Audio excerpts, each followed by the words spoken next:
আমার আমি আর কি প্রথম জনটা ছেড়ে গেছি না, সব দোষ আমার আমার আমার ঠিক আছে, সব আমার দোষ। আমি সবসময় একটা জিনিসের লেগে চুপ থাকতাম, কোনো কথা বলতাম না। এটা হচ্ছে প্রথমে যে আমার লাইফে একটা দুর্ঘটনা ঘটছে, এটা কার লেগে ঘটছে দুর্ঘটনাটা আজ পর্যন্ত আপনারা সবাই আমার দোষ দিয়ে গেছেন। আচ্ছা ঠিক আছে, আপনারা আমার দোষ দিচ্ছেন দুর্ঘটনা, এটার কারণে সেকেন্ড যারা বিয়ে করছি সবসময় মুখ বুঝে সবকিছু সহ্য করছি।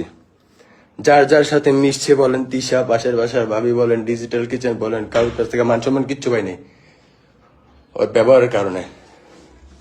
ঠিক আছে, ও সবার সামনে আমার সবসময় নেও হেও। ওই যে আমার একটা আছে না, ওই যে দুর্বল পয়েন্ট। আমার দুর্বল পয়েন্ট কি, আমার ওই যে প্রথম ঘর ছিল একটা, তো সেই ঘরে একটা ঝামেলা হয়েছিল, এটা দুর্বল পয়েন্ট। তো সবসময় সবকিছু নেও হেও, এটা সেটা সবকিছু তো করছেই। ঠিক আছে, তো আমি সবসময় সবকিছু মাইনা নিছি। ইভেন আপনারা তো বলেন যে বাপ মা বাসায় বেড়াতে ছিল, ওনাকে এক কথা ধরতে গেলে বাসা থেকে বের করে দিছে। হয়তো মানে বের হয়ে করে দিছে বলতে কি, ওনারা তো একটু হয়তো কোনো কিছু ঠিক মতো গুছগাছ করে রাখে নাই। সবসময় ওনাদের সাথে ঝাড়ি দিয়ে কথা, উল্টাপাল্টা কথা, কিছু হইলে আমার বলে নেশাখোর, হ্যান ত্যান, আগলুম বাগলুম, সবকিছু সহ্য করি, সবসময় সহ্য করি। কেন আজকে যদি এই সংসারেরও কিছু হয়, আমার এই সংসারটাও যদি আজকে ভাঙে, তাহলে আপনারা কবেন যে আমারই সমস্যা বা আমার দোষ। আমার দোষে একটা পর একটা সংসার ভাঙে, কিছু হইলে সবসময় গায়ে হাত তোলে।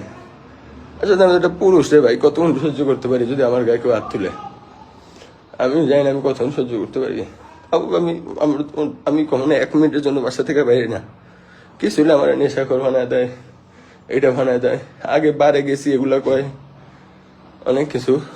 আজকে কি আমি আসলে এটা মাগে গেছি আর কিচ্ছু না, কিন্তু আমার লোক হানলে এমন করে কেন আমি জানি না। আমি এত সহ্য করি, এতই করি, তারপরে সবসময় আমার লোকই খারাপ হয়। এই যে আমার একটা বাচ্চা হইলো, কিছু হইলেই ঘর থেকে বেড়ে যায়, কিছু হইলেই ঘর থেকে বেড়ে যায়, কিছু হইলেই ঘর থেকে বেড়ে যায়। আমি প্রত্যেকবার ওর দোষ, তারপর আমি পা ধরে রাখি। কেন রাখি? আজকে যদি কিছু হয় সব দোষ আমার হইব, যে আমার লাগে মনে আমার বউ টেকে না, সবাই আমার দোষ দিব, এটাই স্বাভাবিক।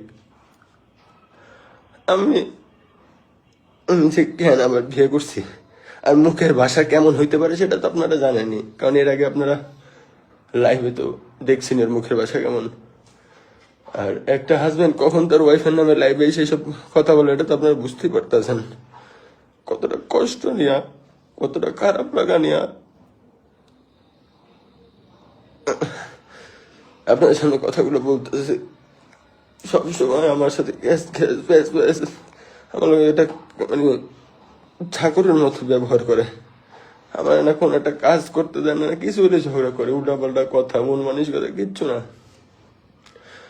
অনেক কিছু, ধরেন তাল দিয়ে তিল একটা ঝাড়ি দিলাম, এই জিনিসটা এমনি করছো কেন, ঘর থেকে বেড়ে যায়, পাও ধরে ঘরে ঢুকান লাগে, একটা এটা করে পাও ধরে ঘরে ঢুকান লাগে। আমি আর পারতেছি না, আমার এই একটু আমার গায়ে হাত দিয়ে আমি কখন একটা ঝাড়ি দিতে পারি না, কিচ্ছু করতে পারি না।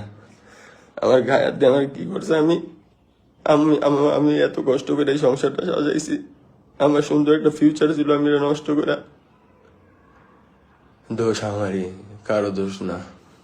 আমি খারাপ, আমি খারাপ, তাই আমার লগে তো খারাপ হয়। প্রথম জন আমার লগে এক খারাপ করে গেল, পরে যারে পাইলাম এও আরো খারাপ। আমার জীবনে আমার বোঝা হয়ে গেছে, আমি এই জীবনে যারে যারে পাবো সব খারাপই পাবো, কারণ আমার জীবনে ফিক্সড হয়ে গেছে খারাপ। ছোটকালে মারে হারাইলাম, মা মারা গেল, বড় হওয়ার পর একটা বিয়ে করলাম, সুন্দর একটা সংসার হইলো। এরপরে কি হইলো, এখন আবার এটা শেষ হয়ে গেল, এটা শেষ করে দিল, আবার বিয়ে করলাম একটু সুখের লেগে, এটাও খারাপ বললো। আপনারা এই যে সবাই আমার কন যে মেয়ের কথা মনে পড়ে না, আরে ভাই এই যে মৌসুমীর বিয়ে করার প্রধান কারণই ছিল আমার কইছে যে রানিয়ার লগে আমার সম্পর্ক রাখতে দিব, এর লেগে আমি ওরে বিয়ে করছিলাম। কিছুদিন যাইতে না যাইতে রানিয়ার ছবি যখন দেখতাম তখনও ঝগড়া করতো, এখন আমি তো ভাই এমনি চলে দেই না, এমনি অসহায়, এমনি অনেক কিছু। আমি তো আর সংসারে কোনো অশান্তি চামু না, যার কারণে আস্তে আস্তে মায়ের লগে যোগাযোগ অফ করে দিলাম। ভাই একটা জামাই খারাপ হইতে পারে, একটা পোলা খারাপ হইতে পারে, একটা বাপ কোনো খারাপ হয় না। বাপর লাগে কোনো বয়স লাগে না, যোগ্যতা লাগে না। এই যে হয়তো আমার মায়েরটা এই মেয়ে এখনো যাইব গা, এটা আমার কপাল, আমার নসিব এটা ভাই, এটা আমার নসিব। আমার আর ভালো লাগে না। আব্বু আম্মু আইছিল একটু 2 দিনের লেগে বেড়াইতে, এগুলাকে এমন খারাপ ব্যবহার করছে, বেচারারা গেছে গা। যদি আমার বাসায় এরা কখনো বেড়াইতে আসে না,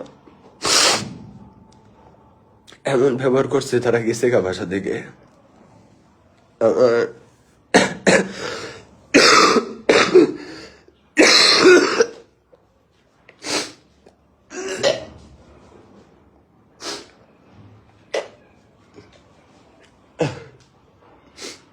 ওরা বুঝন বেড়াইতে এলো, আমি কি সুন্দর নিচে গিয়া ওনার উপরে নিয়ে এলাম।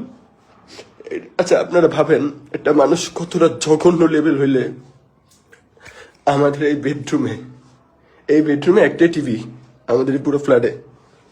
আমি আব্বুরে টিভিটা ছেড়ে দিয়েছি যে আব্বু বসে একটা নাটক দেখো। আমার কাছে তোমার কোনো কমন সেন্স নাই? বেডরুমে কি সবাই এলাও পায়? সবারই কি বেডরুমে জায়গা দেওয়া যায়? আর আমার বাপ আইসে এতদিন পর দেশে, একটু বই একটু নাটক দেখতেছে, বেডরুমে কি শুইতেই সেই জায়গায়? কতটা মানে নিকৃষ্ট লেভেলের মন মানসিকতা হলে মানুষ এটা করতে পারে। আসলে এরকম অনেক হাজার অনেক অনেক কিছু আছে, আপনাকে ওগুলা বুঝাইতে পারবো না। পরে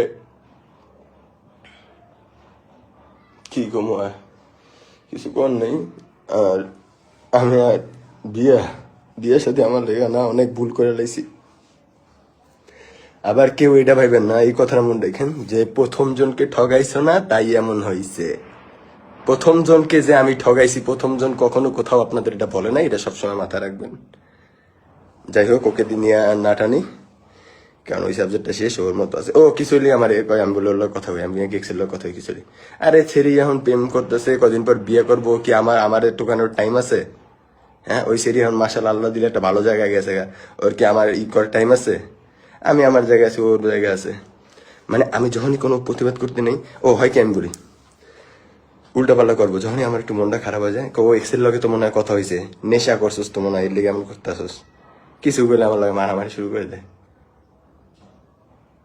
বাচ্চাটা হয়েছে, আরে আল্লাহ, বাচ্চাটা হওয়ার আগে এগুলো হয় না।